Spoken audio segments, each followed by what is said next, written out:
Hi friends, welcome back to my channel. Bajji ಮೆಣಸಿನ್ಕಾಯಿ ಮಾಡೋಣ. ಗರ್ಗರಿಯಾದ ತುಂಬ ಕ್ರಿಸ್ಪಿಯಾದ ಬಜ್ಜಿ ಮೆಣಸಿನ್ಕಾಯಿನ ಯಾವ ರೀತಿ ಮಾಡೋದನ್ನ ನೋಡ್ಕೊಂಬರೋಣ ಬನ್ನಿ. ಈ ರೀತಿ ಮಾಡ್ಕೊಳ್ಳಿ, ತುಂಬ ಹೊತ್ತಾದರೂ ಕ್ರಿಸ್ಪಿಯಾಗೇ ಇರ್ತದೆ. ಯಾವ ರೀತಿ ಮಾಡೋದನ್ನ ನೋಡ್ಕೊಂಬರೋಣ ಬನ್ನಿ. ಮೊದಲಿಗೆ ಬಜ್ಜಿ ಮೆಣಸಿನ್ಕಾಯಿನ ಉದ್ದುದ್ದಾಗಿ ಈ ರೀತಿ ಕಟ್ ಮಾಡ್ಕೊಂಬಿಡ್ಬೇಕು. ಬೀಜ ಇಲ್ದಿರ, ಒಂದು ಬೀಜ ಇಲ್ದಿರ ಕಟ್ ಮಾಡ್ಕೊಂಬಿಡ್ಬೇಕು. ಉಪ್ಪು ನೀರಲ್ಲಾಗಿ ಒಂದು 4 ಸಲ ತೊಳ್ಕೊಳ್ಬೇಕು. ಉಪ್ಪು ನೀರಲ್ಲೇ ಬಿಟ್ಟಿರಬೇಕು. ಅದಕ್ಕೆ ಹಸಿಟ್ಟನ್ನ ಕಲಿಸ್ಕೊಳ್ಳೋಣ. ಕಡಲೆ ಹಸಿಟ್ಟು 1 ಕಪ್ಪಷ್ಟು, ಉಪ್ಪು ರುಚಿಗೆ ತಕ್ಕಷ್ಟು, ಸ್ವಲ್ಪ ಚಿರೋಟಿ ರವೆ ಹಾಕ್ಕೊಳ್ಳಿ 1 ಸ್ಪೂನಷ್ಟು, ಸ್ವಲ್ಪ ಅಚ್ಕಾರದ ಪುಡಿ, ಸ್ವಲ್ಪ ಅಜ್ವಾಯಿ, ರುಚಿಗೆ ತಕ್ಕಷ್ಟು ಉಪ್ಪು, ಅರಿಶಿನ ಪುಡಿ,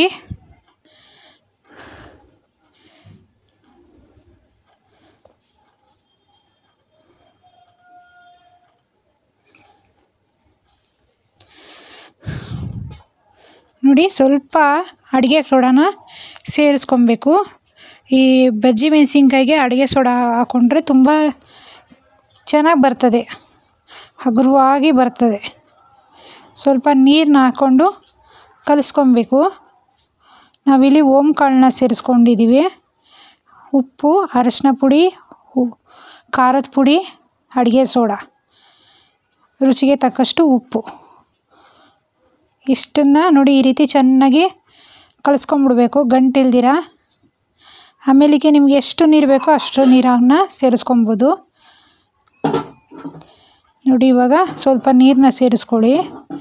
ಈ ರೀತಿ ಚೆನ್ನಾಗಿ ಕಲಿಸ್ಕೊಂಬಿಡ್ಬೇಕು. ನೋಡಿ ಈ ರೀತಿ ಚೆನ್ನಾಗಿ ಕಲಿಸ್ಕೊಂಡು ಇಟ್ಕೊಂಬಿಡಿ ಒಂದು ಸ್ವಲ್ಪ ಹೊತ್ತು. ಆವಾಗ ಚೆನ್ನಾಗಿ ಬರೋದು ಬಜ್ಜಿ. ಒಂದು 10 ನಿಮಿಷ ಕಾಲ ಕಲಿಸ್ಬಿಟ್ಟು ಇಟ್ಬಿಡ್ಬೇಕು ಇದನ್ನು. ಇವಾಗ ಎಣ್ಣೆ ಕಾಯ್ಸೋಕೆ ಇಕ್ಕೊಳ್ಳೋಣ. ಅಲ್ಲಿ ತನಕ ಒಂದು 10 ನಿಮಿಷ ಆಗಿದ್ದೆ. ನೋಡಿರಿ, ಇವಾಗ ಮನೆಯಲ್ಲಿ ಯಾವುದಾದ್ರೂ ಎಣ್ಣೆ ಇರ್ತದಲ್ವ, ಅಡುಗೆ ಎಣ್ಣೆ, ನೀವು ಅಡುಗೆಗೆ ಯಾವ ಎಣ್ಣೆ ಬಳಸ್ತೀರೋ ಆ ಎಣ್ಣೆನ ಹಾಕ್ಕೊಬೋದು. ಎಣ್ಣೆ ಚೆನ್ನಾಗಿ ಕಾಯಬೇಕು.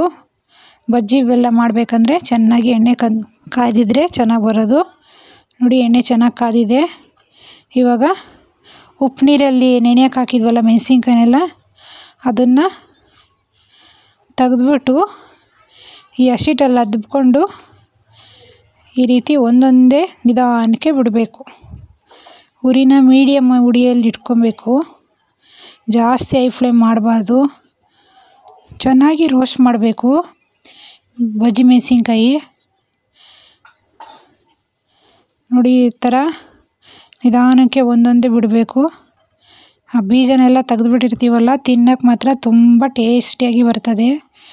ಆ ಬೀಜ ಇದ್ದರೆ ಕಚ ಕಚ ಅನ್ನುತ್ತೆ, ಚೆನ್ನಾಗಿರಲ್ಲ. ಅದಕ್ಕೋಸ್ಕರ ಬೀಜ ಎಲ್ಲ ತೆಗೆದ್ರೆ ಆವಾಗ ಖಾರ ಎಲ್ಲ ಕಡಿಮೆ ಆಗುತ್ತೆ. ಉಪ್ಪು ನೀರಲ್ಲಿ ಬೇರೆ ನೆನೆಯೋಕೆ ಹಾಕಿರ್ತೀವಲ್ಲ, ಆವಾಗ ತುಂಬ ಚೆನ್ನಾಗಿ ಬಜ್ಜಿ ಮೆಣಸಿನ್ಕಾಯಿ ಬರ್ತದೆ. ಮಕ್ಳಿಗೂ ಕೊಟ್ಟರೆ ತಿಂತಾರೆ. ಆವಾಗ ಖಾರ ಇರೋದಿಲ್ಲ, ತುಂಬ ಟೇಸ್ಟಿಯಾಗಿ ಬರ್ತದೆ. ಉಪ್ಪು ನೀರಲ್ಲಿ 2-3 ಸ್ಪೂನಷ್ಟು ಉಪ್ಪು ನೀರನ್ನ ಮಾಡಿಕೊಂಡು ಚೆನ್ನಾಗಿ ಅದರಲ್ಲಿ ಮೆಣಸಿನ್ಕಾಯಿ ತೊಳೆದ್ಬಿಟ್ಟು ಬಿಟ್ಬಿಡಬೇಕು ಒಂದು ಅರ್ಧ ಅವರಷ್ಟು. ಅದೇ ಥರ 3-4 ಸಲ ತೊಳ್ಕೊಬೇಕು ಮೆಣಸಿನ್ಕಾಯಿನ. ಆವಾಗ ಆ ಖಾರ ಎಲ್ಲ ಹೊರ್ಟೋಗುತ್ತೆ. ಉಪ್ಪು ನೀರಲ್ಲಿ ಹಾಕಿರ್ತೀವಲ್ಲ, ಆವಾಗ ಆ ಖಾರ ಎಲ್ಲ ಹೊರ್ಟೋಗುತ್ತೆ. ಆವಾಗ ಈ ರೀತಿ ಮಾಡಿಕೊಂಡ್ರೆ ನಾವು ತುಂಬ ಟೇಸ್ಟಿಯಾಗಿ ಬರ್ತದೆ. ನೋಡಿ ಈ ರೀತಿ ತಿರುಗಿಸ್ಕೊಡ್ಬೇಕು. ಚೆನ್ನಾಗಿ ಕ್ರಿಸ್ಪಿಯಾಗಿ ಬರ್ತದೆ. ರೋಸ್ಟ್ ಆಗೋವರೆಗೂ ಚೆನ್ನಾಗಿ ತಿರುಗಿಸಿ ಕೊಟ್ಟು ಈ ಬಜ್ಜಿ ಮೆಣಸಿನ್ಕಾಯಿನ ಬೇಯಿಸ್ಕೊಬೇಕು. ನೋಡಿ ಈ ಥರ ತಿರುಗಿಸ್ಕೊಡ್ಬೇಕು. ಆವಾಗ ಚೆನ್ನಾಗಿ ಮೆಣಸಿನ್ಕಾಯಿನೂ ಸಹ ಬೇಯುತ್ತೆ. ಮೇಲ್ಗಡೆದು ಹಸಿಟ್ಟು ಸಹ ಚೆನ್ನಾಗಿ ಕ್ರಿಸ್ಪಿಯಾಗುತ್ತೆ. ಆವಾಗ ತಿನ್ನೋಕ್ಕೆ ಮಾತ್ರ ಸೂಪರಾಗಿರ್ತದೆ. ಅದಕ್ಕೆ ನೋಡಿ ಈ ರೀತಿ ತಿರುಗಿಸ್ಕೊಡಿ. ನೋಡಿ ಇವಾಗ ಸ್ವಲ್ಪ ಸ್ವಲ್ಪ ಕಲರ್ ಚೇಂಜ್ ಆಗ್ತಾ ಇದೆ ನೋಡಿ. ಈ ರೀತಿ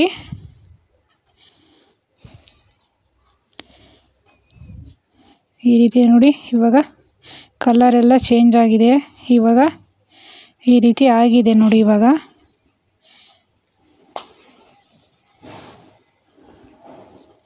ನೋಡಿ, ಇವಾಗ ಕ್ರಿಸ್ಪಿಯಾಗಿ, ಎಷ್ಟು ಕ್ರಿಸ್ಪಿ ಅಂದರೆ ಅಷ್ಟೊಂದು ಕ್ರಿಸ್ಪಿಯಾಗಿ ಬಂದಿದೆ ಮೆಣಸಿನ್ಕಾಯಿ ಮಾತ್ರ ನೋಡಿ. ಇವಾಗ ಒಂದೊಂದೇ ಮೆಣಸಿನ್ಕಾಯಿನ ಈ ರೀತಿ ಸೋಸ್ಕೊಂಡು ತೊಗೊಬೇಕು.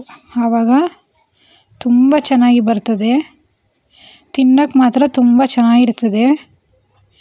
ಈ ಓಂಕಾಳೆಲ್ಲ ಹಾಕಿರ್ತೀವಲ್ವ, ಈ ರೀತಿ ಮಾಡಿದ್ದೀವಲ್ಲ ನಾವು, ಬಜ್ಜಿ ಮೆಣಸಿನ್ಕಾಯಿನ ಡಬಲ್ ರೋಸ್ಟ್ ಮಾಡಿದ್ದೀವಲ್ಲ, ಆವಾಗ ಗ್ಯಾಸ್ಟ್ರಿಕ್ಕು ಯಾವುದೇ ಥರದ್ದು ಏನೂ ಆಗೋದಿಲ್ಲ.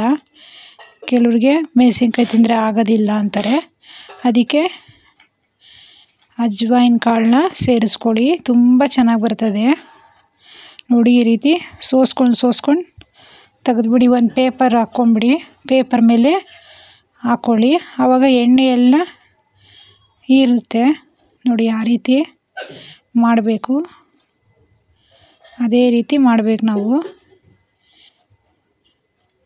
ತಿರುಗಿ ಇನ್ನೊಂದು ಟ್ರಿಪ್ ಮಾಡೋಣ. ಉಪ್ಪು ನೀರಲ್ಲಿ ತೆಗೆದುಬಿಡ್ಬೇಕು. ಈ ರೀತಿ ತೆಗೆದುಬಿಟ್ಟು ಹಸಿಟ್ಟಲ್ಲಿ ಹಾಕ್ಕೊಂಡು ಒಂದೊಂದೇ ಬಜ್ಜಿ ಮೆಣಸಿನ್ಕಾಯಿನ ಈ ರೀತಿ ಎಣ್ಣೆಯಲ್ಲಿ ನಿಧಾನಕ್ಕೆ ಕರಿಬೇಕು, ಆವಾಗ ಚೆನ್ನಾಗಿ ಬರೋದು. ಉರಿನ ನೋಡಿಕೊಂಡು ಇಟ್ಕೊಬೇಕು, ಜಾಸ್ತಿ ಹೈ ಫ್ಲೇಮಲ್ಲಿ ಇಟ್ಕೊಬಾರ್ದು. ಎಲ್ಲ ಮೆಣಸಿನ್ಕಾಯಿ ಹಾಕೋವರೆಗೂ ಕರೆಕ್ಟಾಗಿರ್ತದೆ ಆವಾಗ ನೋಡಿ. ಈ ರೀತಿ ಚೆನ್ನಾಗಿ ಒಂದೊಂದೇ ಮೆಣಸಿನ್ಕಾಯಿನ ನಿಧಾನಕ್ಕೆ ಬಿಡಬೇಕು. ಈ ರೀತಿ ನೋಡಿ, ಈ ರೀತಿ ಹಾಕ್ಕೊಳ್ಳಿ. ಬಜ್ಜಿ ಮೆಣಸಿನ್ಕಾಯಿ ಸಂಜೆ ಟೈಮ್ ಮಾಡಿಕೊಡಿ, ಮಕ್ಕಳಿಗೂ ಸಹ ತುಂಬ ಇಷ್ಟಪಟ್ಟು ತಿಂತಾರೆ. ಈ ರೀತಿ ಮಾಡಿಕೊಡಿ, ಅಷ್ಟೊಂದು ಚೆನ್ನಾಗಿರ್ತದೆ ಅಂದರೆ ಅಷ್ಟೊಂದು ಚೆನ್ನಾಗಿರ್ತದೆ. ಇದು ತುಂಬ ಟೇಸ್ಟಿಯಾಗಿ ಬರ್ತದೆ. ಇದು ಒಂಚೂರು ಖಾರ ಇರೋದಿಲ್ಲ ಈ ಮೆಣಸಿನ್ಕಾಯಿ ಈ ರೀತಿ ಮಾಡಿಕೊಟ್ರೆ. ಇದು ಉಪ್ಪು ನೀರಲ್ಲಿ ನೆನೆಯೋಕೆ ಹಾಕ್ಬಿಡ್ತೀವಲ್ವ, ಆ ಉಪ್ಪು ನೀರಲ್ಲೆಲ್ಲ ಆ ಖಾರ ಎಲ್ಲ ಹೊರ್ಟೋಗುತ್ತೆ. ಒಂದು 4-5 ಸ್ಪೂನ್ನೇ ಹಾಕ್ಕೊಳ್ಳಿ ಉಪ್ಪನ್ನ. ಆವಾಗ ನೋಡಿ, ನೀವು ಒಂದು ಸಲ ಈ ರೀತಿ ಮಾಡಿಕೊಡಿ, ಎಲ್ಲರೂ ನಿಮ್ಗೆ ಇಷ್ಟಪಟ್ಟು ತಿಂತಾರೆ, ನಿಮ್ಮ ಅಭಿಮಾನಿ ಆಗ್ಬಿಡ್ತಾರೆ ಎಲ್ಲರೂ, ಅಷ್ಟೊಂದು ಚೆನ್ನಾಗಿರ್ತದೆ ನೋಡಿ. ಈ ರೀತಿ ಸೋಸ್ಕೊಂಡು ತಗೊಬೇಕು ನೋಡಿ. ಎಷ್ಟು ಕ್ರಿಸ್ಪಿಯಾಗಿ ಆಗಿದೆ ಅಂದರೆ ಅಷ್ಟೊಂದು ಕ್ರಿಸ್ಪಿಯಾಗಿ ಬಂದಿದೆ. ತುಂಬ ಹೊತ್ತಾದ್ರೂ ಈ ಕ್ರಿಸ್ಪಿನೆಸ್ಸು ಹೋಗೋದಿಲ್ಲ, ಹಾಗೇ ಇರ್ತದೆ ನೋಡಿ. ಈ ರೀತಿ ಸೋಸ್ಕೊಂಡು ತೊಗೊಬೇಕು ಒಂದು ಪೇಪರಲ್ಲಿ ಹಾಕ್ಕೊಂಡು. ನಿಜ ಫ್ರೆಂಡ್ಸ್, ತುಂಬ ಚೆನ್ನಾಗಿ ಬಂದಿದೆ ಈ ಬಜ್ಜಿ ಮೆಣಸಿನ್ಕಾಯಿನ. ನೀವು ಒಂದ್ಸಲ ಇದೇ ರೀತಿ ಟ್ರೈ ಮಾಡಿ.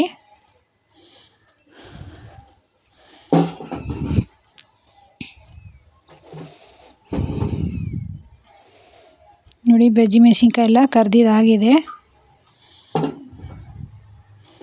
ನೋಡಿ.